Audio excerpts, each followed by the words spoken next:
Ieri, Domenica delle Palme, è iniziata la Settimana Santa, il Triduo Pasquale che ci porterà alla più grande festa cristiana, la Pasqua, la resurrezione di nostro Signore Gesù Cristo, una Pasqua anche quest'anno limitata nei festeggiamenti per via della pandemia Covid-19 che ci sta accompagnando da oltre un anno.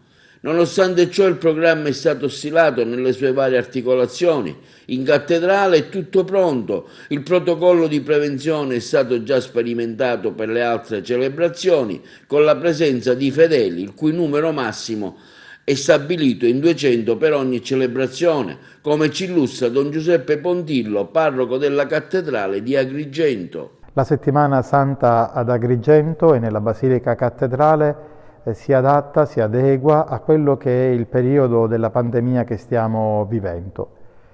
La settimana santa certamente è valorizzata dai riti processionali, dalle processioni del venerdì santo e del venerdì notte, ma la settimana santa nella sua essenza è la celebrazione del mistero di Cristo morto e risorto. Pertanto la Basilica Cattedrale insieme all'Arciconfraternita di Agrigento hanno predisposto tutto nel rispetto del protocollo per la sicurezza dell'accesso alle chiese per poter fare vivere il Triduo Pasquale alla comunità di Agrigento che vuole partecipare in cattedrale.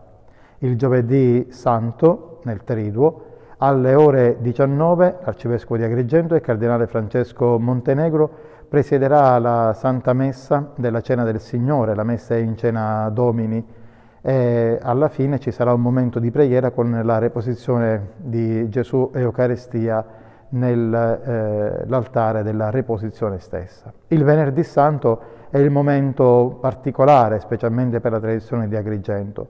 Gesù non sarà per le strade delle nostre città, ma noi potremo venire in pellegrinaggio alla Basilica Cattedrale, all'altare del Redentore, per pregare. Dalle 9 alle 13 la Basilica sarà aperta con il protocollo di prevenzione, con i percorsi, con i volontari per accogliere i pellegrini che vorranno venire a pregare davanti a Gesù.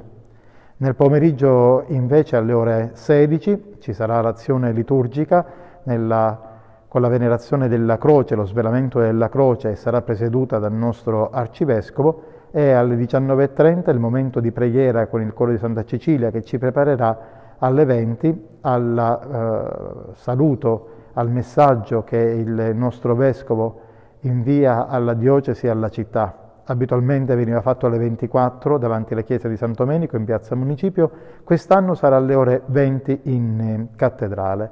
La notte di Pasqua inizieremo la celebrazione alle ore 19, in maniera tale da poter terminare in tempo utile e poter raggiungere le nostre case in sicurezza e nel rispetto delle previsioni normative.